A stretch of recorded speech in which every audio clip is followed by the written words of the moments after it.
하나님은 우리가 생각하는 것들을 바꾸실 분이세요.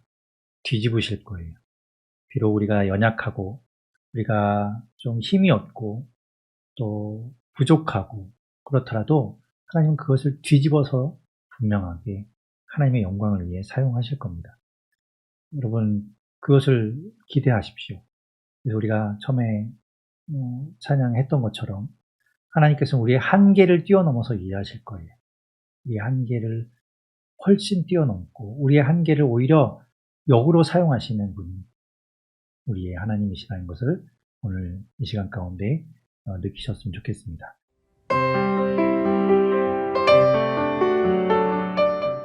살아계신 하나님, 감사합니다. 주님께서 우리 삶을 주관하여 주시고 우리의 삶의 한계를 뛰어넘어서 우린 연약하고 부족하고 어리석고 아무것도 모르는 그런 인생이지만 주님께서는 우리의 인생을 살피시고 우리를 인도하시고 우리를 이끌어 가심을 믿습니다. 주님, 그 주님을 보게 해 주십시오. 오늘 말씀 가운데 그 주님 만나게 해 주십시오. 그래서 그 주님과 함께 우리 인생을 걸어가는 우리 모두가 되게 하여 주시옵소서. 주님께서 이 시간을 온전히 주장하여 주시고 보여주시고 들려주시옵소서. 모든 것 주님께 맡깁니다. 예수님 이름으로 기도드립니다. 아멘. 우리 지난 시간까지 이제 18장의 말씀까지 보았죠. 18장의 말씀은 예수님께서 제자 공동체를 향해서, 그러니까 제자들 간에 또 우리 성도들 간에 주시는 말씀이라고 볼 수 있어요. 그 안에서 서로 용서하고 서로 보듬어주고 함께 가기를 원하시는 그 주님의 말씀이, 그 마음이 담겨있는 말씀, 그 제자 공동체를 향한 주님의 설교를 우리가 보았지요. 그리고 나서 오늘 이제 19장부터 22장까지의 말씀은 이제 예수님께서 예루살렘으로 두 번에 걸쳐서 16장과 17장에서 예수님이 이제 고난 받으실 것을 예고해 주셨죠. 제자들에게 십자가에서 고난 당하시고 또 죽으셨다가 3일 만에 부활하실 것을 이제 말씀하셨었어요. 그래서 그 말씀을 이루기 위해 이제 예루살렘으로 가셔야 되는데 그 가시는 여정 가운데 있는 일입니다. 그래서 오늘부터 이제 이어지는 얘기는 이제 예수님이 예루살렘으로 가시는 이야기, 예루살렘에서 이제 십자가에 달리시고 죽으시기까지의 일이 쭉 이어져요. 그래서 이제 19장부터는 예수님의 행적, 예수님이 어디를 거쳐서 어디로 가시고 또 어디로 움직이시고 이런 것들이 이제 기록이 되어 있어서 그 예수님이 가시는 길을 같이 따라가면서 예수님의 말씀을 보는 그런 구조로 되어 있습니다. 자, 19장을 같이 보죠. 19장을 보게 되면 1절에 뭐라고 말씀하는가 하면 예수께서 이 말씀을 마치시고 18장에 그 제자 공동체를 향한 그 설교를 마치신 이후에 갈릴리를 떠나 요단강 건너 유대 지경에 이르시니라고 되어 있어요. 예수님이 주로 사역하시던 곳이 갈릴리, 그죠? 갈릴리 그 호수, 갈릴리 바다라고 부르는 그 호숫가에서 주로 예수님이 활동하셨었죠. 가버나움을 중심으로 해서 예수님이 활동하셨었는데 이제 그 갈릴리를 떠나서 요단강 쪽으로 내려와서 유대 지경에 이르게 된 겁니다. 갈릴리에서 유대 지경, 이 예루살렘에 있는 곳까지 오려면 사마리아, 중간에 있는 사마리아를 지나와야 되는데요. 아마도 요단강을 따라서 예수님이 사마리아 지역을 지나오신 것 같아요. 그래서 이제 유대 지역에 들어오신 거죠. 자, 그렇게 예수님이 이제 유대 지역에 들어왔고 예루살렘을 향해서 가시는 길을 우리가 이제 따라가게 됩니다. 그때 큰 무리가 이제 따라오게 되고 예수님은 그들을 고치시는 이야기가 이제 2절에 나오고요. 그렇게 예수님이 이제 예루살렘을 향해 가실 때 점점 이제 종교 지도자들과 부딪히게 되겠죠. 예루살렘에는 종교 지도자들이 많이 있잖아요. 그래서 이제 그들과 이제 계속 부딪히게 되는데 3절에 보면 바리새인들이 예수님을 시험하기 위해서 와서 묻습니다. 3절 끝에 보면 결혼한 사람이 그 아내를 버리는 것이 옳으냐라고 이제 물어보죠. 그때 이제 예수님께서 4절부터 6절까지 말씀하시기를 5절에 있는 창세기 2장 24절 말씀을 근거로 해서 그 말씀을 말씀하시면서 하나님께서 짝지은 그 두 사람을 나누면 안 된다라고 말씀하시죠. 네, 창세기 2장 24절 말씀이 이래요. 이러므로 남자가 부모를 떠나 그의 아내와 합하여 둘이 한 몸을 이룰지로다 라고 말씀하셨던 그 말씀을 따라서 예수님께서 말씀해 주시기를 사람이 이렇게 남자와 여자가 하나가 되는 것, 그래서 한 몸이라고 말씀하셨으니 그것이 나누어지면 안 된다라고 말씀하고 있죠. 예수님께서는 기본적으로 네, 하나라고 이제 이야기하시는 거예요. 그것은 남자와 여자가 결합해서 하나가 되는 것, 결혼해서 한 몸을 이루는 것은 하나님께서 허락하신 일이고 하나님이 짝지어 주신 일이다라고 예수님은 말씀하고 있는 거죠. 그런데 이제 7절에 보면 이 바리새인들이 이야기합니다. 모세는 이혼 증서를 주어서 버리라고 명했다. 어찌하여 그렇게 모세가 이야기했습니까? 라고 이제 묻는 거죠. 꼬투리를 잡기 위해서 묻는 거예요. 이들이 이야기하는 이혼 증서를 써서 내보내라 라고 모세가 이야기했다는 부분은 신명기 24장 1절에서부터 4절까지 말씀을 근거로 하고 있는 겁니다. 거기에 보면 이제 이렇게 이제 길기 때문에 제가 다 읽진 않지만 이런 내용이에요. 이제 남자를 기준으로 하고 있습니다. 당시에는 남자를 기준으로 생각했기 때문에 남자가 이제 결혼을 해서 이제 부인을 얻게 되죠. 아내를 얻었을 때 1절 신명기 24장 1절에 보면 뭐라고 되어 있습니까? 그 아내에게 수치되는 일이 있음을 발견하고 라고 되어 있어요. 이 수치되는 일이 무엇인가? 거기에 대해서 이제 이 예수님 당시에 종교 지도자들, 랍비라고 소위 부르는 사람들이 이제 의견이 분분했어요. 수치되는 일이 그 아내가 불륜을 저지른 것, 간음한 일을 이제 두고 이야기하는 것이다라고 해석하기도 하고요.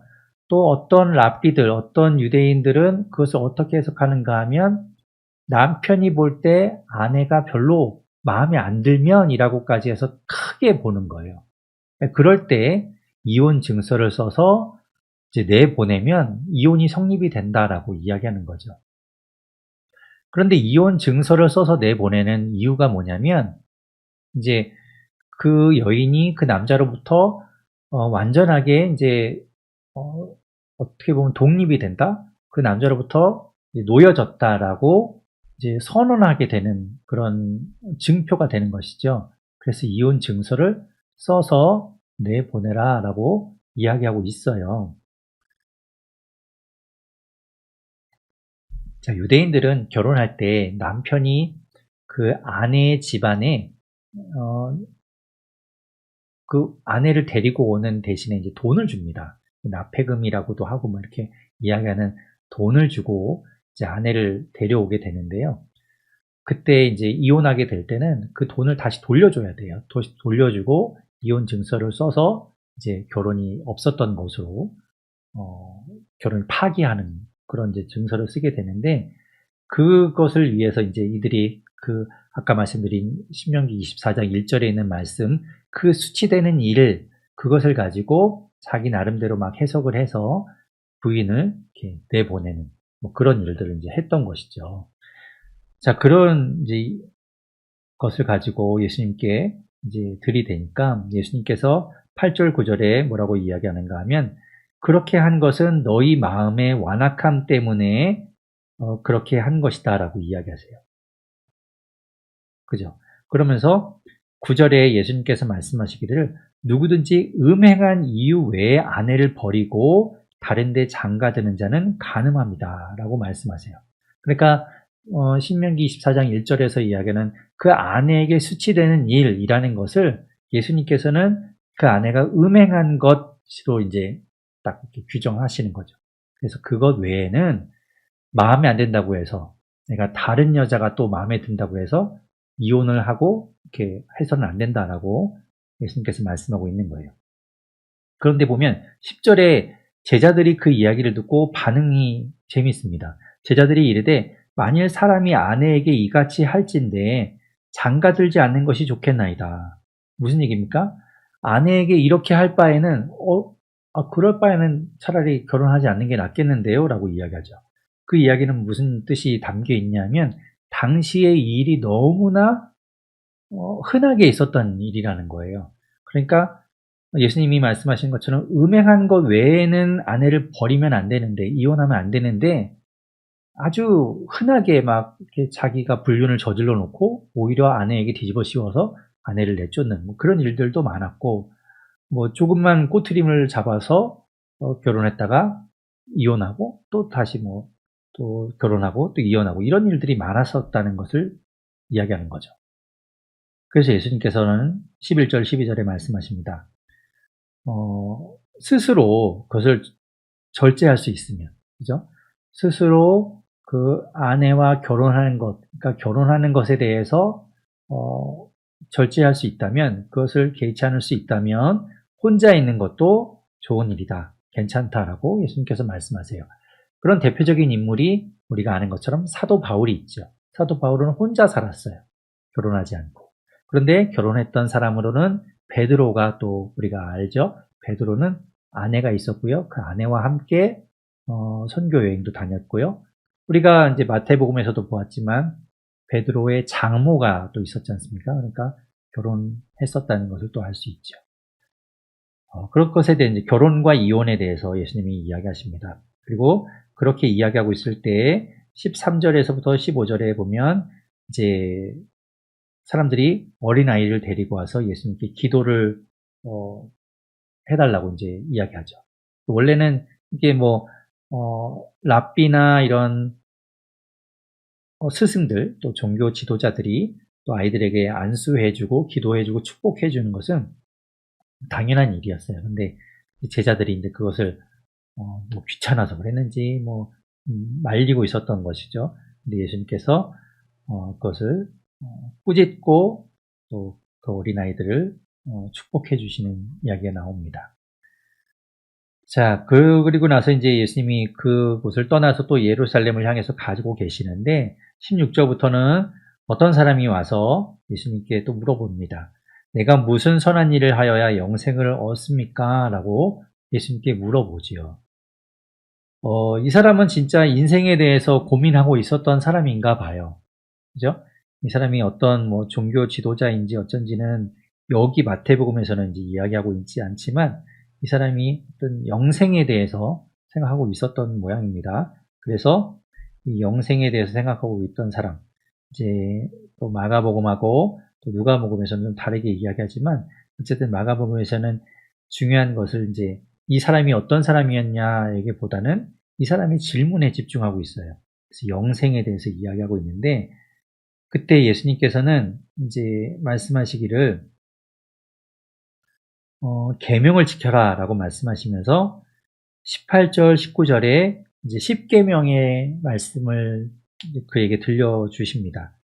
18절 중간에 보면 살인하지 말라, 간음하지 말라, 도둑질하지 말라, 거짓 증언하지 말라, 내 부모를 공경하라. 이게 뭡니까? 10계명 안에 들어있는 계명이죠. 그래서 5계명부터 5, 6, 7, 8, 9 까지 이렇게 이 5개의 계명을 이야기하세요. 그죠? 마지막 10번째 계명은 내 이웃의 것을 탐하지 말라인데 그것은 이야기하지 않으셨는데 아무튼 5계명부터 9계명까지의 계명을 이야기하시고 그런데 재미있는 것은 특이한 건 뭐냐면 마지막에 내 이웃을 내 자신과 같이 사랑하라. 이거는 사실 계명 안에 없어요. 10계명 안에 없죠. 이것은 레위기 19장 18절에 있는 말씀이거든요. 그래서 10계명 안에 들어가지 않는데 예수님께서는 10계명을 말씀하시면서 거기에 이 말씀을 끼워 넣고 있죠. 그래서 이걸 보면 지금 이 살인하지 말라, 내 부모를 공경하라까지 이 5개의 계명 그리고 내 이웃의 것을 탐하지 말라라고 하는 그 계명까지 해서 5계명부터 10계명까지의 그 계명은 사실은 우리가 이야기하는 것처럼 이웃을 향한 사람을 향한 계명이에요. 그래서 이제 그 계명을 예수님께서도 축약하면 그 계명의 의미를 이야기하면 내 이웃을 내 몸과 같이 사랑하라라고 이야기하셨었죠. 예수님이 이제 계명 이제 두 개를 이야기하실 때 가장 첫째 되는 계명은 하나님을 사랑하는 것이고 두 번째가 내 이웃을 내 몸과 같이 사랑하는 것이다라고 말씀하셨는데 지금 앞에 있는 이 10계명 가운데 5계명부터 9계명까지 이것을 이제 내 이웃을 내 자신과 같이 사랑하라라고 예수님이 해석하고 계시는 것으로도 볼 수 있어요. 자, 그렇게 해서 이제 이야기하니까 이 청년이 말합니다. 내가 그 모든 것을 다 지켰다고 이야기해요. 놀랍죠? 우리 어떻게 이제 이렇게 자신할 수 있는지 모르겠어요. 보통 우리가 10계명까지는 우리가 그렇게 이야기할 수 있겠죠. 살인하지 않고, 이웃의 것을 또 내가 막 취하지 않고, 간음하지 않고 하면, 그렇게 나 지켰다고 이야기할 수 있을 텐데, 이 청년이 뭐라고 얘기하냐면, 내 이웃을 내 자신과 같이 사랑하라고 한 것도 지키고 있다라고 이야기해요. 이게 얼떨결에 대답한 건지, 아니면 진짜 자기는 그 계명을 지키고 있다라고 생각한 건지 모르겠지만, 그렇게 대답을 합니다. 그런데 예수님께서 21절에 이렇게 말씀하세요. 내가 내 소유를 팔아서 가난한 자들에게 주라. 그리고 와서 나를 따르라. 이렇게 이야기해요. 그런데 그 이야기를 듣고 이 청년이 생각합니다. 자기한테는 재물이 많은데 이거를 다 팔아야 된단 말인가? 라고 이야기를 듣고는 근심하면서 돌아가요. 그 이야기는 뭡니까? 내 이웃을 내 몸과 같이 사랑하라고 하는 그 말씀이 서로 다르게 지금 해석되고 있다라고 볼 수 있어요. 그죠? 이 청년은 그 말씀을 내가 지키고 있습니다라고 하는데 과연 뭘 하면서 이 말씀을 지키고 있다라고 이야기하는지 모르겠지만 예수님은 네가 우선순위로 두고 있는 그 소유를 기꺼이 팔아서 가난한 자들에게 줄 수 있을 정도로 네가 이웃을 사랑하고 있느냐 그것을 행해야 된다라고 이야기하시는데 자기는 그렇게 못하겠다라고 하고 돌아간 것이죠. 네, 그런 이제 이야기를 나타내고 있습니다. 그러면서 23절부터 예수님께서는 제자들을 향해서 말씀하세요. 부자는 천국에 들어가기가 어렵다. 부자라고 해서 천국에 들어가는 것이 어렵다. 부자는 천국에 못 간다. 이런 이야기는 아니고요. 여기서 이야기하는 왜 예수님께서 이런 이야기를 하시는가 하면 부자, 즉 이 청년과 같이 재물 때문에 근심하고 재물의 우선순위를 두고 있고 재물이 어쩌면 자기 삶의 전부인 것처럼 그래서 그것을 포기하지 못하고 놀 수 없는 그런 사람은 하나님 나라에 들어가기 어렵겠죠. 당연하겠죠. 재물을 쥐고 있는데 어떻게 주님을 잡을 수가 있겠어요? 우리는 한 가지를 잡아야 하는데 주님을 잡아야 하는데 재물을 잡고 있으면 주님 못 잡겠죠. 그래서 예수님께서 이렇게 이야기하시는 겁니다. 그래서 제자들이 그 이야기를 듣고 깜짝 놀라요. 그래서 25절의 이야기입니다. 그렇다면 누가 구원을 얻을 수 있습니까? 그렇다면 누가 구원을 얻을 수 있습니까? 26절에 예수님이 말씀하십니다. 사람으로는 할 수 없습니다. 사람이 어떤 노력을 하거나 계명을 지켜 행한다고 하더라도 그것만으로 구원을 얻을 수 없어요. 그러면 어떻게 해야 하는가? 하나님으로서는 할 수 있다. 하나님이 주시는 거예요. 그 구원의 주권은 하나님께 있습니다. 하나님이 우리에게 주시는 것이죠. 우리의 행위로 우리가 그 구원에 이르거나 그 구원을 얻어내는 것이 아니라 하나님이 우리에게 주시는 거예요. 은혜예요. 선물입니다. 그래서 우리에게 구원이 주어지는 것이죠. 베드로가 이야기합니다. 27절에 보면 우리는 모든 것을 버리고 주를 따랐습니다. 우리가 무엇을 얻겠습니까? 묻지요. 예수님께서 말씀하십니다. 당연히 그들은 우리가 베드로도 그렇고 예수님의 제자들이 예수님을 따랐던 이야기를 우리가 알잖아요. 모든 것을 곧 버려두고 예수님을 따랐습니다. 뒤도 돌아보지 않았어요. 그렇게 예수님을 따랐던 그 제자들을 향해서 예수님은 당연히 그 상급이 크다고 말씀하시죠. 28절에 말씀하십니다. 인자가 자기 영광의 보좌에 앉을 때, 그죠? 예수님이 이 땅에 다시 오시고 하나님 보좌에 앉아 심판하시는 그때에 너희도 12 보좌에 앉아 이스라엘 12지파를 심판하리라. 엄청난, 그죠? 엄청난 하나님의 권능이 그들에게 주어집니다. 영광의 보좌에 그들도 함께 하게 되는 거예요. 그리고 또 29절에 말씀하죠. 내 이름을 위하여 집이나 형제나 자매나 부모나 자식이나 전토를 벌인 자마다 여러 배를 받고 또 영생을 상속하리라. 하나님의 나라, 하나님을 구하는 자, 그것을 얻기 위해 노력하고 주님을 믿는 자, 그들이 영생, 하는 영원한 생명을 얻게 된다, 구원을 얻게 된다라고 말씀하고 있어요.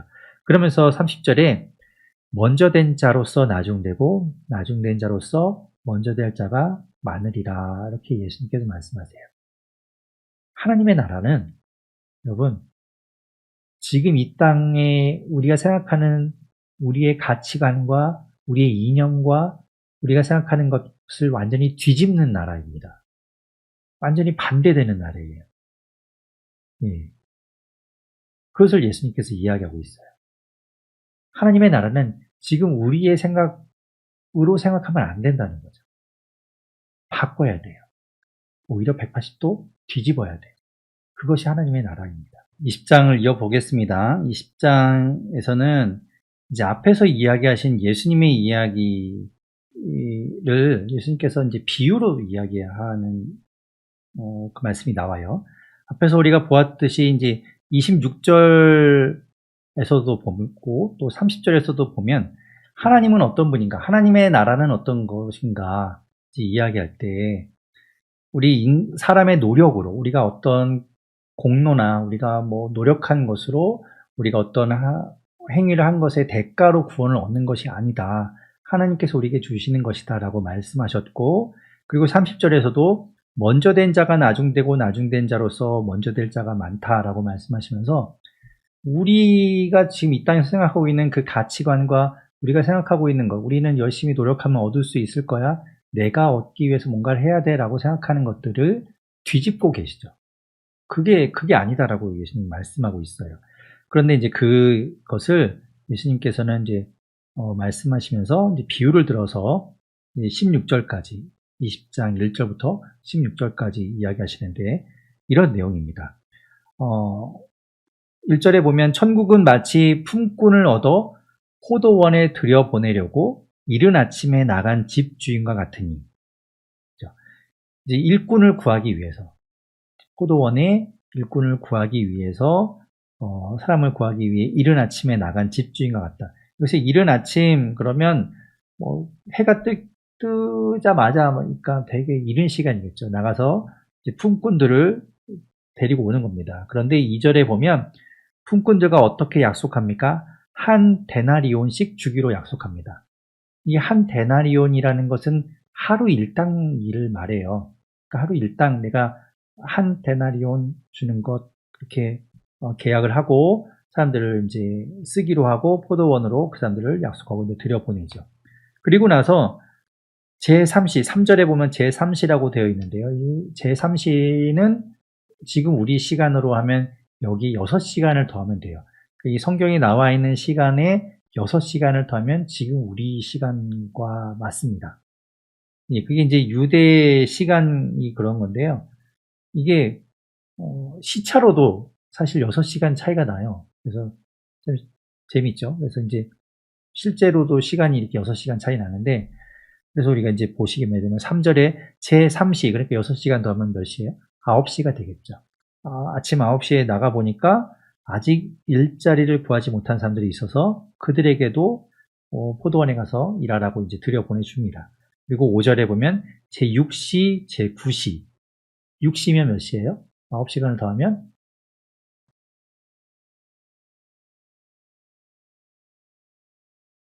네. 참, 지금 물어보고 답을 안 하시죠. 12시. 12시고, 제9시 그러면 오후 3시. 그리고 6절에 보면 제11시. 그러면 몇 시입니까? 오후 5시예요. 그러니까 해질 때까지 일한다고 쳐도 뭐 우리가 이제 통상적으로 6시에는 퇴근하니까요. 그죠? 여러분들 6시에 퇴근하실 텐데 6시까지 일한다고 해도 1시간밖에 일하지 못하는데 5시에도 사람들을 데리고 써서 이제 포도원에 들여보내시죠. 자, 그리고 나서 이제 다 끝나고 이제 정산을 해주시는데 9절에 보면 자 이제 정산을 해주는데 사람들이 이제 기대를 하고 있겠죠. 이제 돈 받아서 집에 가서 식구들과 이제 써야 되니까 이제 기다리고 있는데 9절에 보면 맨 마지막에 왔던 사람들, 11시에 온 사람들, 오후 5시에 온 사람들이 먼저 한 데나리온씩 받아갑니다. 예, 1시간 좀 뭐 그 정도 일한 시간 사람들인데 한 데나리온씩 받아가는 거예요.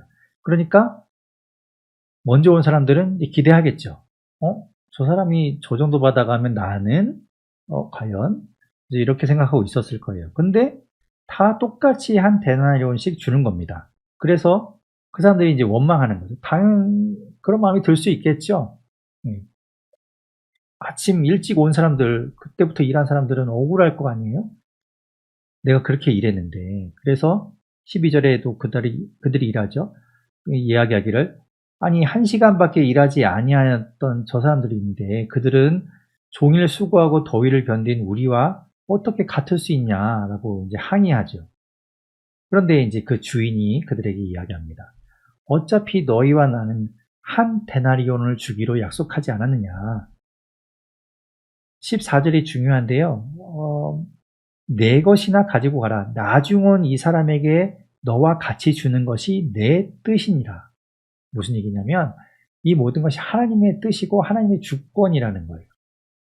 그러니까 이게 다른 쪽으로 이 비유를 해석하면 안 됩니다. 이 비유는 늘 그 말하고자 하는 그 관점에서 보아야지 다른 쪽에서 보면 이야기가 완전 달라져요. 그래서 여기에서의 관점은 주인에게 있어요. 주인의 긍휼함, 주인이 불쌍히 여겨서 그들을 똑같이 대우해주는 그 마음, 거기에 있는 것이지 이 일한 시간에 따른 뭐 경제적인 논리로 이 이야기를 따지면 전혀 다른 이야기가 됩니다. 그래서 예수님께서 이 비유를 말씀하시면서 14절에 있는 것처럼 그것이 내 뜻이다. 하나님의 뜻이라는 거예요.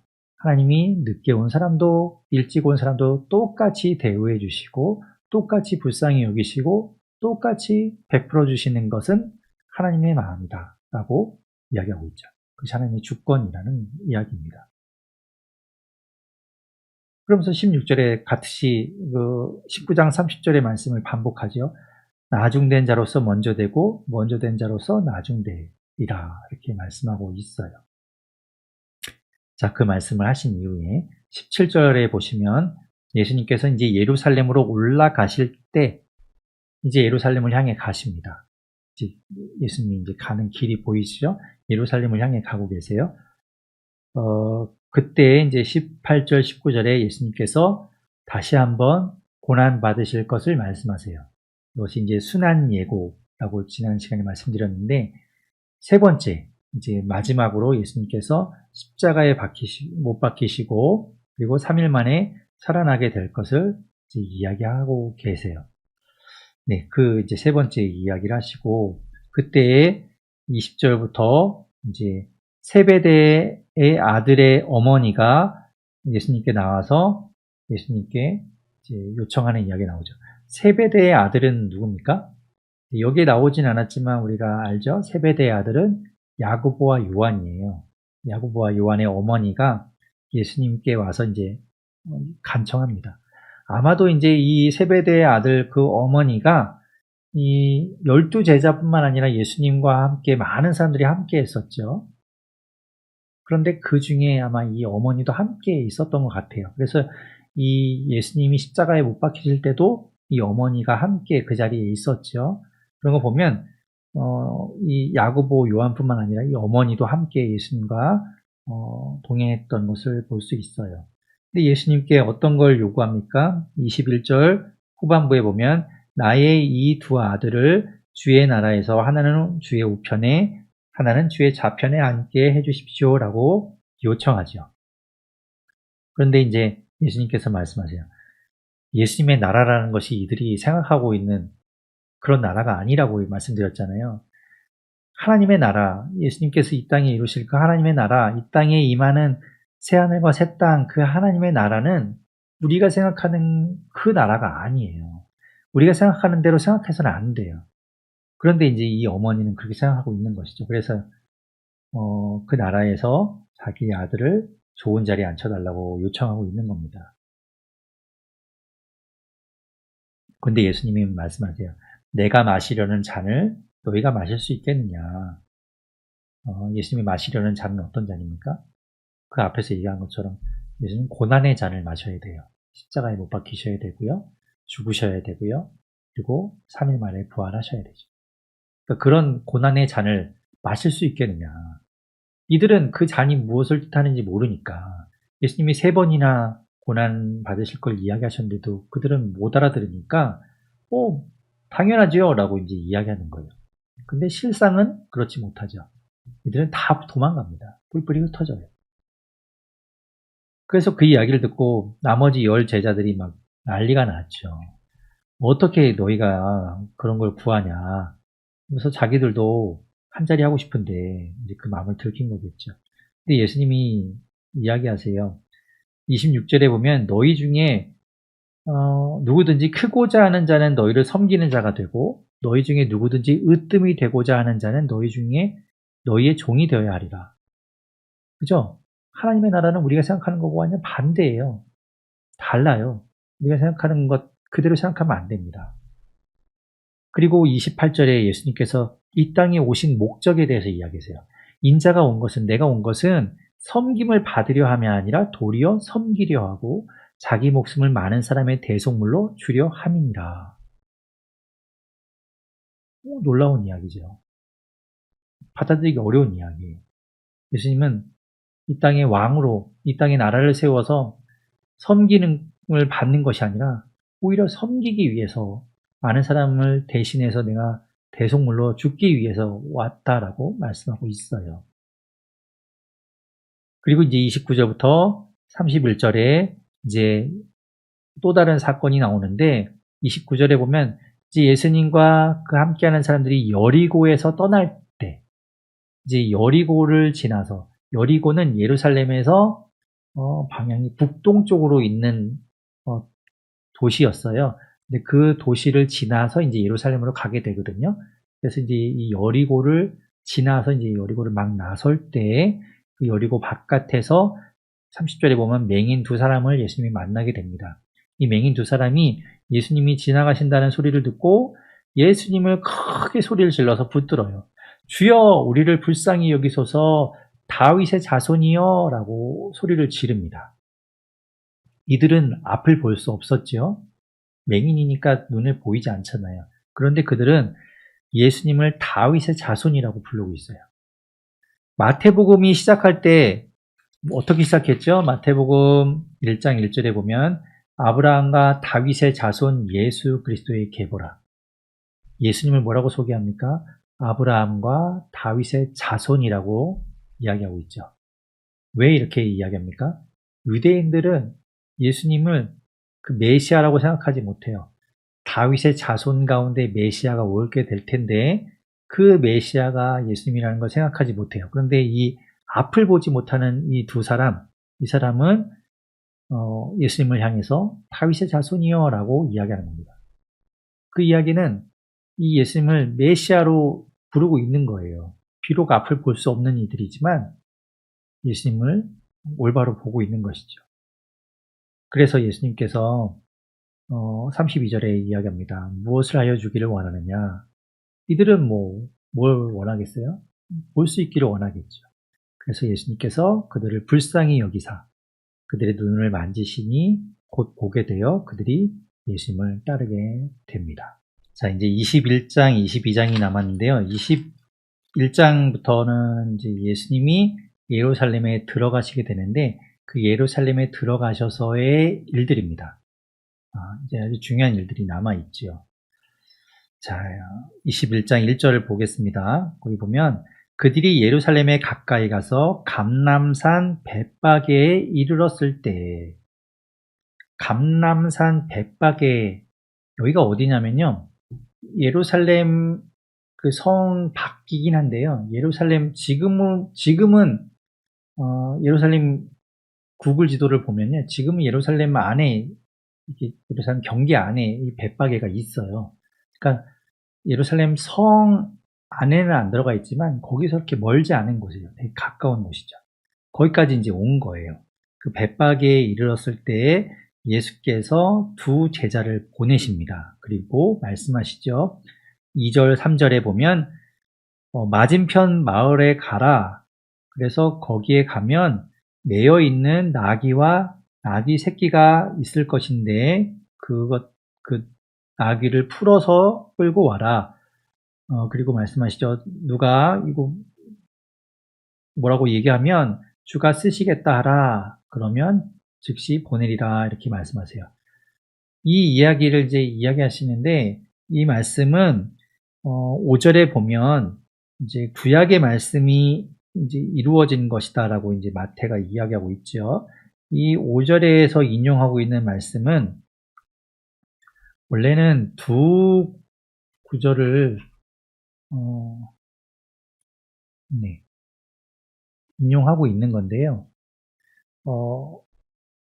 이사야 62장 11절하고 이 스가랴 9장 9절 말씀을 인용하는 건데, 근데 뭐 스가랴 9장 9절 말씀이 더 오히려 여기선 핵심이라고 볼 수 있어요. 스가랴 9장 9절 말씀에 보면 여러분 뭐라고 되어 있냐면 내 왕이 이제 임하는데 그는 공의로우시며 구원을 베푸시며 겸손하여서 나귀를 타신다. 나귀의 작은 것 곧 나귀 새끼를 타신다라고 예언하고 있어요. 그 메시아를 예언하고 있는 거죠. 그 구원의 왕으로 오시는 메시아가 어떻게 오시는가? 겸손하고 그리고 낮은 자의 모습으로 오신다라고 이야기하고 있는 거예요. 이 구원의 말씀, 이 예언의 말씀을 이제 마태는 예수님의 이야기와 연결시켜서 그 말씀이 이루어진 것이다라고 이야기하고 있죠. 그래서 제자들이 이제 예수님 말씀 따라서 갑니다. 갔더니 진짜 나귀와 나귀 새끼가 함께 매여 있었고 그것을 이제 끌고 오게 되죠. 그리고 7절에 보면 그 위에 자기들의 겉옷을 얹어서 예수님을 그 위에 타시게 하고요. 그렇게 해서 이제 예루살렘 성으로 들어가시게 되는데 그때 많은 사람들이 예수님을 환호하고 예수님을 기다리고 예수님을 맞이합니다. 그래서 그들이 자기 옷을 펼치기도 하고 또 나무까지 우리가 그래서 종려나무라고 부르는 대추야자 열매 이렇게 뾰족 이파리가 넓지 않고 침엽처럼 뾰족뾰족한 그거 우리 알잖아요. 그것을 길에 깔아갖고 예수님이 오시는 길을 이렇게 양탄자를 깔은 것처럼 그렇게 해서 예수님을 맞이하게 되죠. 그리고 그들은 소리치어 외칩니다. 9절에 보면 호산나 다윗의 자손이여 찬송하리로다 주의 이름으로 오시는 이여 가장 높은 곳에서 호산나라고 부르짖게 되는데요. 호산나라는 뜻은 구원하소서, 우리를 구원하소서, 지금 우리를 구원하소서라는 뜻이에요. 이것이 이제 시편 118편 25절에 보면 이런 말씀이 있거든요. 여호와여 구하옵나니 이제 구원하소서 라고 되어 있는데 이 말씀이 호산나예요. 그래서 이제 지금 그들이 이제 그렇게 호산나 호산나는 건 예수님을 향하여 예수님을 다윗의 자손이라고 이야기하죠. 메시아를 이야기할 때 이제 다윗의 자손이라고 했었잖아요. 그 다윗의 자손을 향하여 호산나라고 이야기하면서 우리를 구원하소서라고 외치고 있는 겁니다. 네, 그렇게 이제 예수님께서 사람들의 환호를 받으며 나귀 새끼를 타시고 예루살렘에 들어가시게 됩니다. 10절에 보면 예수께서 예루살렘에 들어가시니 온 성이 소동하여 도대체 누구냐 저 사람이 라고 이제 사람들이 막 수군수군 되죠. 그때 이제 예수님이 갈릴리 나사렛에서 나온 선지자 예수다라고 이제 사람들이 막 소문이 퍼지게 돼요. 그리고 나서 이제 12절에 예수님이 어디로 처음에 가십니까? 성전으로 가세요. 성전으로 가십니다. 예수님이 따라가는 예수님이 가는 길을 여러분 같이 따라가고 있는 거예요. 예수님이 예루살렘 성에 들어가셨고, 그리고 나서 이제 성전을 향해 가십니다. 그래서 성전에 들어가세요. 12절에 성전에 들어가셔서 그 성전 안에 보면 성전도 사실은 여러 문을 지나서 그 제사하는 곳까지 들어가게 되어 있어요. 그런데 이제 그 문을 하나씩 지날 때마다 들어가는 사람들의 제한이 됩니다. 첫 번째 문은 뭐 아무나 들어갈 수 있는데, 두 번째는 이방인은 못 들어오고, 뭐 이렇게, 그 다음은 뭐 여인들이 못 들어오고, 뭐 이렇게 막혀져 있어요. 근데 이제 성전 안에서 장사하는 사람들은 아마도 이방인들이 들어가는 그 정도까지는 들어갔겠죠. 그래서 그 안에서 매매하는 사람들이 있었고, 그들이 뭐 행상을 이렇게 쭉 펼쳐놓고, 그리고 돈 바꾸는 사람들, 비둘기 파는 사람들이 막 장사를 하고 있었던 거예요. 저런 사람들이 왜 있는가 하면, 예루살렘 성전에 제사하러 올 때는 사실은 자기가 키운 그 가축 가운데 가장 예쁘고 좋고 그런 것들을 이제 하나님께 제물을 드려야 돼요. 아니면 또 우리가 곡식을 가꿨다고 하면 첫 번째 추수한 것, 가장 좋은 과일 뭐 그런 것들을 다 우리가 준비해서 하나님께 드려야 되잖아요. 그런데 그런 것들을 갖고 오자니 너무 멀고 오는 동안에 상하기도 하고 그게 힘든 거예요. 그래서 어떻게 하냐면 하나님께서도 허락하신 것이 돈으로 그걸 바꿔라. 돈을 바꿔서 돈을 가지고 와서 돈으로 예루살렘에서 또 사서, 재물을 사서 그것으로 이제 하나님께 드리라고 이야기하고 있거든요. 그런데 이제 그러려면 그 돈으로 갖고 온 사람들이 이제 재물을 사야 되는 시장이 있어야 되잖아요. 그러니까 그런 걸 이야기하는 거예요. 시장, 그러니까 비둘기를 재물로 드릴 때 비둘기 파는 사람들. 그리고 돈 바꾸는 사람들은 이제 뭐 이스라엘에서뿐만 아니라 그 주변 국가에 사는 모든 유대인들이 예루살렘 성전에 와서 제사를 해야 되니까 각 나라의 돈을 화폐를 가지고 왔는데 그것을 여기 와서 환전을 해서 그래서 재물을 사야 되니까 그런 환전하는 환전상들이 있었다는 거예요. 근데 이런 사람들이 폭리를 취해요. 그럴 수밖에 없겠죠. 여기서 재물을 사지 않으면 여기서 돈을 바꾸지 못하면 제사를 드릴 수가 없으니까 폭리를 취해도 울며 겨자 먹기로 그것을 그대로 따를 수밖에 없는 것이죠. 그런 사람들이 이제 여기 많이 있었고 사실은 이런 사람들이 제사장들과 결탁이 되어 있었어요. 그래서 이제 제사장들에게도 어느 정도 이게 뒷거래가 있었겠죠. 그 자리를 차지하려면 얼마나 이게 이득이 되는 장사겠어요. 그러니까 그렇게 그 자리를 차지하기 위해서 또 뒷돈을 대고 자리를 차지하고 이런 일들이 있었다는 거예요. 자, 아무튼 그런 상황에서 예수님께서 성전에 가셔서 그들을 내쫓고 그 모든 장사하는 것들을 뒤집어 엎으신 다음에 13절에 말씀하시죠. 내 집은 기도하는 집이라 일컬음을 받으리라 이렇게 말씀하시죠. 그리고 너희는 이 기도하는 집이어야 하는 성전을 강도의 소굴로 만들었다 이렇게 말씀하고 있어요. 자, 이 말씀은요. 각각 보시면 이사야 56장 7절의 말씀과 예레미야 7장 11절의 말씀을 예수님께서 인용해서 이야기하시는 거예요. 그래서 이사야 56장 7절에서는 내 집은 만민이 기도하는 집이라 일컬음이 될 것입니다 라고 했던 그 말씀, 그죠? 성전은 하나님께 제사하고 하나님을 만나는 곳인데 그곳을 더럽히고 있는 걸 이야기하고 있고, 그리고 예레미야 7장 11절을 통해서 도둑의 소굴, 강도의 소굴로 만들고 있다라고 말씀하고 있어요. 자, 그 와중에도 또 성전 안에서 예수님께 나오는 사람들 예수님이 고쳐주시죠. 14절에. 자, 그 이야기를 들은 대제사장들과 서기관들 15절에 보면 그들이 노합니다. 예수님이 하신 일과 사람들이 예수님을 막 환호하고 반겨하는 걸 보고 노해요. 그래서 16절에 그들이 하는 말을 네가 듣냐라고 이제 비아냥거리면서 이제 이야기하죠. 그때 예수님께서 말씀하십니다. 그렇다. 16절에 보면 어린 아기와 젖먹이들의 입에서 나오는 찬미를 온전하게 하셨나이다 라고 시편 8편 2절의 말씀을 예수님께서는 인용하셔서 그들에게 답하십니다. 네, 시편 8편 2절에 이렇게 되어 있어요. 주의 대적으로 말미암아 어린아이들과 젖먹이들의 입으로 권능을 세우시며 라고 했던 그 말씀을 가지고 어린아이들과 젖먹이들이 주를 찬미하고 주를 높이게 되는 것을 이제 이야기하고 있죠. 그리고 나서 17절에 성전에서 나오셔서 이제 예루살렘 성 밖으로 다시 나가십니다.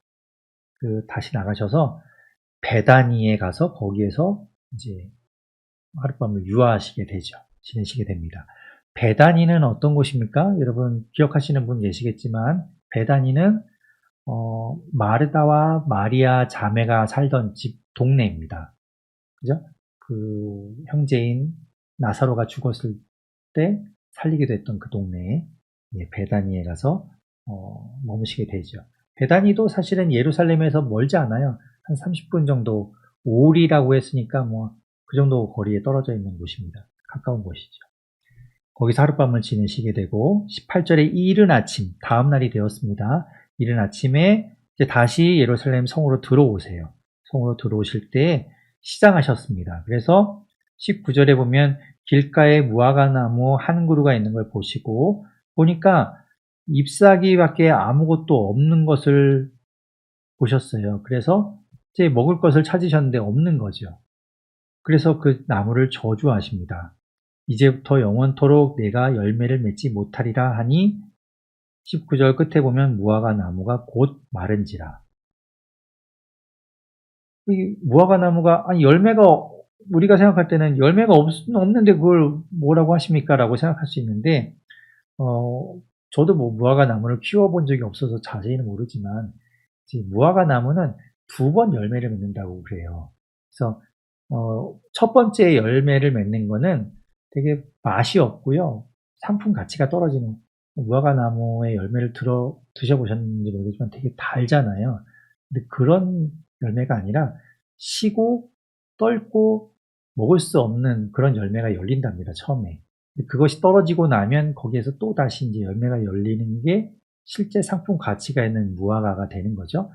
그런데 그 처음에 열린 열매는 사실은 가난한 자들이 기다리고 있던 열매였어요. 그래서 이제 그거를 그나마 그거라도 먹어야 되는, 마치 우리가 보릿고개를 지나가고 나서 그 너무나 배고픈 가운데 이제 뭐 그 열매를 기다렸다가 먹는 것처럼 유대인들도 그랬던 것 같아요. 그렇게 이제 열매가 있어야 함에도 불구하고 그 열매가 첫 번째 열려야 되는 그 열매가 없는 것이죠. 그래서 예수님께서 이렇게 이제 저주를 하게 된 겁니다. 그래서 그걸 보고 이제 제자들이 이상하게 여겨요. 어떻게 해서 이 무화과 나무가 마르게 됐습니까? 라고 이야기했을 때, 예수님께서 21절, 22절에, 믿음이 있으면 가능한 일이다. 라고 이야기하시죠. 그래서 21절 끝에 보면, 이 산더러 들려 바다에 던져지라 하여도 될 것이다. 그런데 그것이 믿음에서 비롯된 일이고 22절에 보면 기도할 때에 무엇이든지 믿고 구하는 것은 다 받으리라 이렇게 이야기하세요. 믿음 그리고 기도 그것으로 하나님께서 그 기도에 응답하신다고 이야기하고 있죠. 그리고 나서 이제 예수님이 그 무화과 나무를 지나 23절에 보면 성전으로 다시 들어가십니다. 이제부터 성전에서 이제 벌어지는 일이에요. 성전에서 있는 일. 성전에 들어가서 이제 사람들을 가르치시죠. 그때 성전에 가르치고 계실 때 23절에 보면 대제사장들과 백성의 장로들이 나오게 됩니다. 대제사장들 이제 성전 안에 있으니까 이제는 대제사장들이 예수님과 이제 부딪히게 되는 거예요. 거기 성전 안에서 있던 대제사장들이 예수님과 논쟁하게 되는 것이죠. 그들이 말합니다. 내가 무슨 권위로 이런 일을 하느냐? 누가 이런 권위를 주었느냐? 라고 예수님께 물어보지요. 근데 예수님은 거기에 대해서 다시 한번 질문으로 대답하십니다. 너희가 만약에 내가 물어볼 때 대답하면 나도 너희에게 대답해 주겠다. 25절에 말씀합니다. 요한의 세례가 어디로부터 왔느냐? 하늘로부터냐 사람으로부터냐. 요한이 세례를 주고 회개를 선포하고 하나님의 나라를 선포한 것이 하나님으로부터 온 일이냐 아니면 그냥 요한이 한 이야기냐라고 묻는 거죠. 그때 그들이 막 고민합니다. 25절 끝에 보면 하늘로부터 왔다라고 이야기하면 그런데 너희는 왜 안 들었냐라고 이야기할 거고 26절에 보면 사람으로부터 온 거다. 그러면 아니 그렇게 요한의 이야기를 듣고 회개하고 세례받은 많은 사람들은 도대체 뭐가 되냐. 그래서 이제 고민하다가 모르겠습니다. 라고 이제 답하는 거죠. 27절에. 그래서 예수님도 그럼 나도 너희에게 말해주지 않겠다라고 이야기하세요. 대신에 예수님이 비유를 들어서 이야기하십니다. 28절부터 32절에 예수님께서 두 아들의 비유를 이야기하시는데요. 이런 거예요. 어떤 사람에게 두 아들이 있는데 맏아들에게는 가서 얘야 오늘 포도원에 가서 좀 일해라 그랬더니 맏아들은 알겠습니다 라고 이야기하고는 가지 않았다는 거예요. 그런데 둘째 아들한테는 얘야 가서 포도원에 가서 좀 일하려 했더니 싫어요 라고 이야기했다가 나중에 그가 뉘우치고 가서 일했다는 것이죠. 31절에 말씀합니다. 그 둘 중에 누가 아버지의 뜻대로 한 아들이냐 라고 물었을 때 당연히 둘째 아들이 되겠죠. 그래서 예수님께서 그들에게 말씀하세요.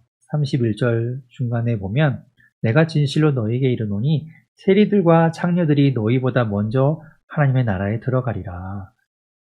그렇게 그들은 뉘우쳤거든요. 예수님의 말씀을 듣고 뉘우치고 하나님의 나라에 들어가게 될 것이다 라고 이야기하고 있죠. 32절에 보면 요한이 의의 도로 너희에게 왔거늘 너희는 그를 믿지 아니하였을 때 세리와 창녀는 믿었으며 너희는 그것을 보고도 끝내 뉘우치며 믿지 아니하였도다 라고 그들을 책망하십니다. 그리고 또 다른 비유를 이야기하세요. 33절부터 이야기하시기를 한 주인이 있었는데 그 사람이 포도원을 만들어 놓고 울타리를 둘러 놓고 그리고 거기에 포도즙을 짜는 틀도 만들어 놓고 망대를 지어 놓고 농부들에게 세를 주고 이제 다른 나라에 가게 된 거예요. 그 나라에서 오래 살고 있었나 봐요. 열매를 거둘 때가 되었으니까 농부들에게 이제 거기에 대한 세를 받아야 되잖아요. 그래서 이제 자기 종들을 보냈더니 농부들이 그 종들을 잡아서 때리고 죽이고 하면서 세를 주지 않는 거예요. 그래서 또 주인이 다른 종들을 보냈는데 더 많이 보냈더니 말을 듣지 않아요. 그래서 결국에는 37절에 보면 내 아들은 그래도 대우해 주겠지라고 아들을 보냈는데 결국 그들이 어떻게 했습니까? 아들도 죽였다는 것이죠.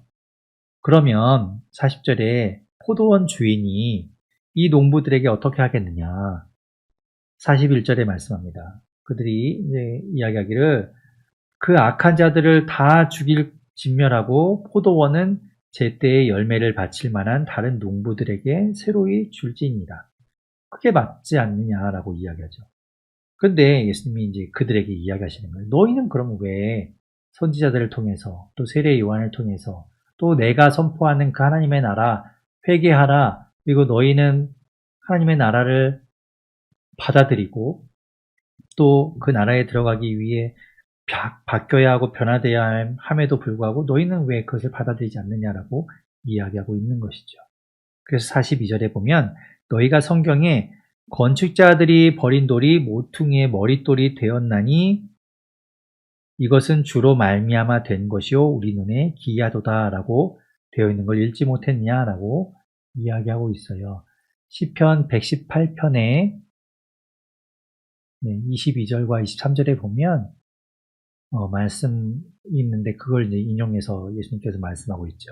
건축자들이 이제 필요 없다고 버려진 그 돌이 쓸모없다고 버려진 돌이 집의 모퉁이의 머릿돌이 되었다. 집을 지을 때 가장 기본이 되는 돌, 그 돌이 있어야만 그 돌로부터 집이 지어져 가는데 그 돌이 중요한 돌이 되었다라고 예수님 자신을 이렇게 이야기하고 있는 거죠.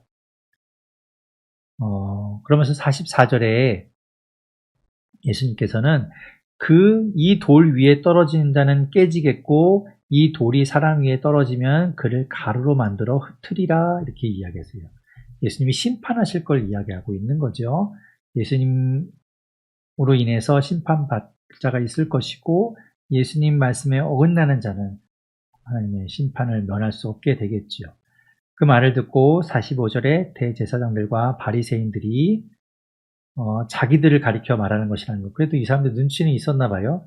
그래서 말씀이라는 걸 알고 나서 예수님을 잡으려고 하지만 예수님 주변에 많은 사람들이 있으니까 그것을 두려워해서 그냥 예수님을 잡기를 또 거부하는 그런 이야기가 나옵니다. 마지막 22장 보겠습니다. 지금 이제 계속해서 성전 안에서 이제 벌어지고 있는 일이에요. 성전 안에서의 일입니다. 예수님께서 이제 비유를 또 이야기하시는데, 혼인잔치의 비유를 이야기하세요.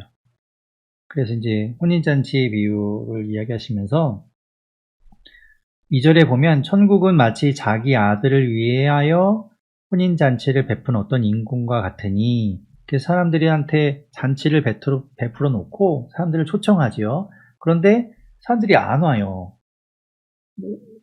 잔치를 잘 벌여놨는데 5절에 보면 사람들이 한 사람은 자기 밭으로 가고요. 한 사람은 자기 사업하러 가고, 그리고 6절에 보면 남은 자들은 종들을 잡아서 모욕하고 죽여요. 아니, 잔치를 오라고 초청하려고 사람들 보냈더니 이런 짓 하는 겁니다. 그러면서 안 와요. 거부하는 거죠. 그래서 이 임금이 노하여서 이제 군대를 보내서 그 사람들 다 죽이고 동네를 불사릅니다. 그리고 이미 잔치는 준비되어 있었으니 이제 9절에 보면 네 거리 길에 가서 만나는 사람들을 초청해라. 혼인잔치에 데리고 와라 라고 이야기하죠. 그래서 종들이 가서 여기서 중요한데요. 10절에 보면 종들이 길에 나가 악한 자나 선한 자나 만나는 대로 모두 데려오니. 악하든 선하든 그런 거 상관없어요. 이 주인이 다 데리고 오라고 했으니까 데리고 오는 겁니다. 그래서 이 혼인잔치에 손님이 가득 찼어요. 근데 보니까 11절에 이 주인이 임금이 손님들을 이렇게 맞이하러 갔는데 보니까 예복을 입지 않은 사람이 있는 거예요. 그래서 왜 당신은 예복을 입지 않았냐라고 했는데 아무 말도 못하니까 그를 손발을 묶어서 바깥 어두운 데에 내던져라. 거기에서 슬피 울며 이를 갈게 될 것이다. 라고 이제 이야기하죠. 이게 참 묘한데요. 아니, 이렇게 들어가는데 초청을 받았으니까 악한 자나 선한 자나 다 초대를 받아서 이제 들어가잖아요. 그런데 그 들어갈 때에 뭐가 있어야 된다는 거예요? 예복이 있어야 된다는 거예요. 아무나 들어가지만 거기에 합당한 자가 있어야 된다는 것이죠. 그래서 여기 예복이 뭐냐? 그러면 예복이 우리가 예수 그리스도로 입게 되는 의의 칭의라고 부르는, 그렇죠? 의롭게 되는 그 의의 옷을 이야기하기도 할 수도 있고요. 그리고 계시록 19장 7절 8절에 보면요.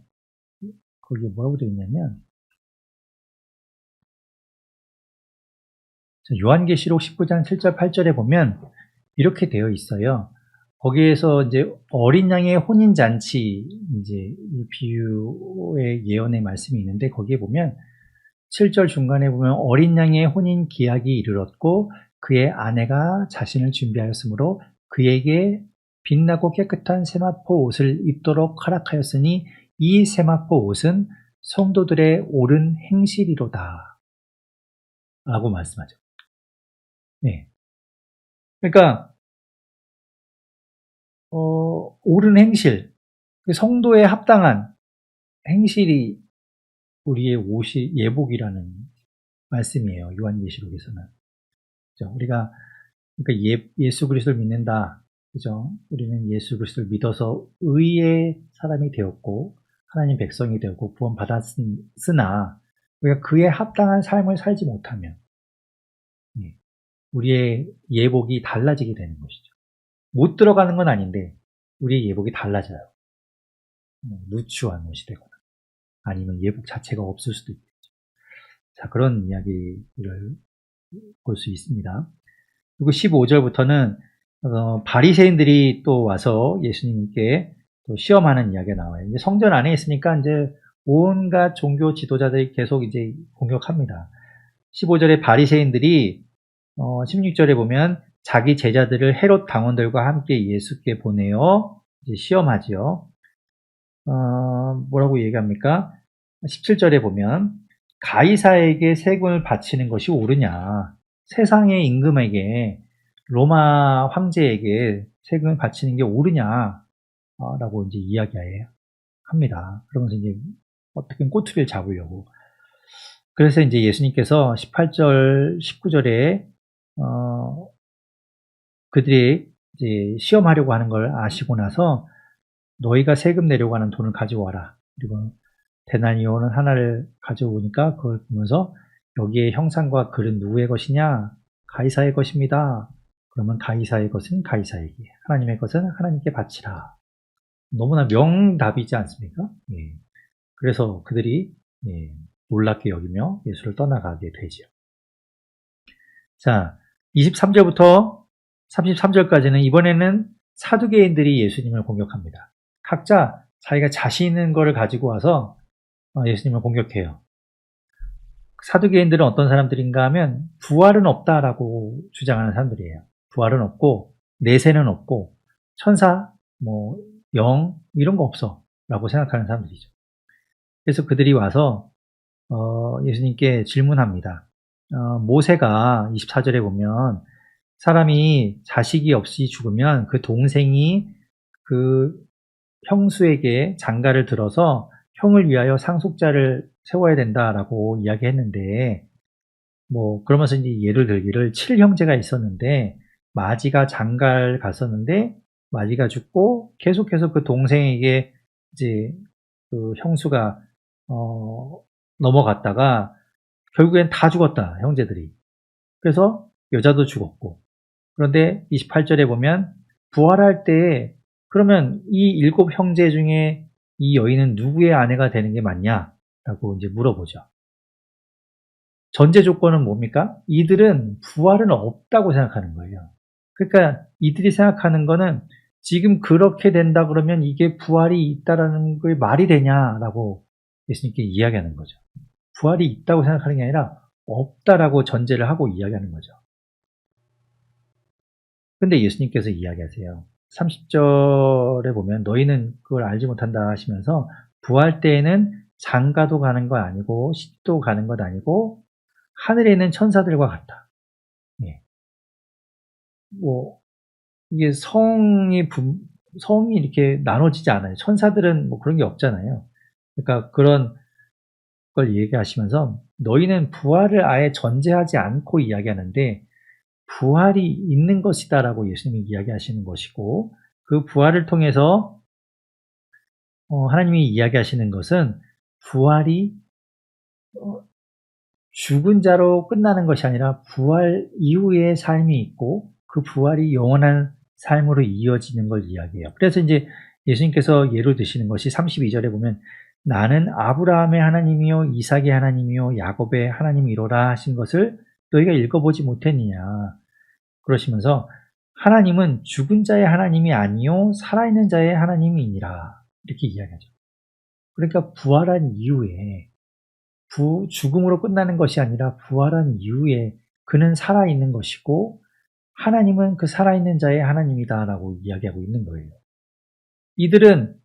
이 사두개인들은 부활이 없다라고 생각하니까 말도 안 되는 경우를 가지고 와서 이런 게 부활이 있으면 되겠냐라고 이야기하는 건데, 예수님은 그 이야기 가운데 이들의 생각을 말씀하시면서 부활이 있는 것이다라고 이야기하고 있는 거죠. 자, 그것을 이제 예수님이 이제 들어서 이야기하고 있는 거예요. 자, 그들이 듣고 또 놀라죠. 34절부터 또 새로운 사람들이 옵니다. 40절까지. 사두개인들이 그렇게 하고 돌아가니까 이번에는 또 바리새인들이 와서 한 율법사가 예수님을 시험하여 물어봅니다. 예수님께 이제 물어보기를 어느 계명이 큽니까? 율법이 그렇게 많은데 어느 계명이 가장 중요합니까? 라고 이제 물어보는 거죠. 그럴 때 예수님께서 말씀하십니다. 37절부터 39절까지 내 마음을 다하고 목숨을 다하고 뜻을 다하여 주 너의 하나님을 사랑하라 하신 그 하나님 사랑이 첫째 되는 것이다. 그리고 두 번째가 내 이웃을 내 자신과 같이 사랑하라 하셨는데 그것이 두 번째, 그러니까 그 두 가지가 가장 큰 계명이다라고 이야기하시면서 40절에 이 두 계명이 온 율법과 선지자의 강령입니다. 모든 율법을 요약하면, 축약하면, 간추리면 이 두 가지 계명으로 이야기할 수 있다는 거죠. 하나님 사랑과 이웃 사랑. 그리고 41절부터 46절에 예수님께서 이번엔 바리새인들에게 먼저 물어보세요. 그들에게 물으시기를 42절에 보면 너희는 그리스도에 대해서 어떻게 생각하냐? 누구의 자손이냐라고 물어보죠. 그들이 말합니다. 다윗의 자손입니다. 앞에서 우리 계속 보았잖아요. 다윗의 자손이 그리스도고 메시아입니다. 라고 이야기하죠. 그런데 예수님께서 말씀하십니다. 그러면 다윗이 성령에 감동되어 그리스도를 주라고 칭한 것을 너희가 알지 않냐. 44절에 시편 110편 1절 말씀을 예수님께서 예로 드시면서 이야기하세요.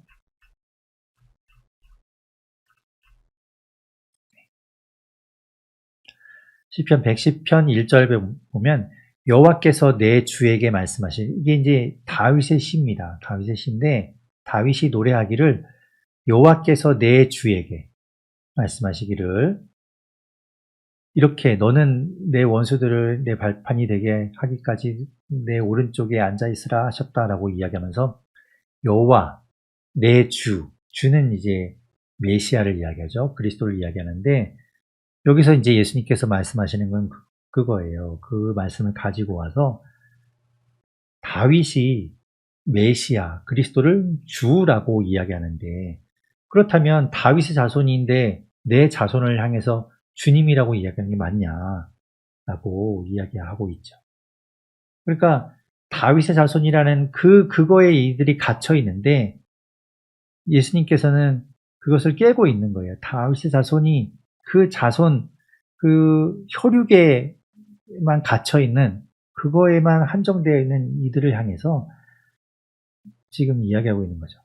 메시아에 대해서 이야기하시면서 예수 그리스도 당신이 바로 그 다윗의 자손이며 하나님의 아들 바로 메시아임을 이야기하고 있는데 그들은 그것을 깨닫지 못하죠. 사실은.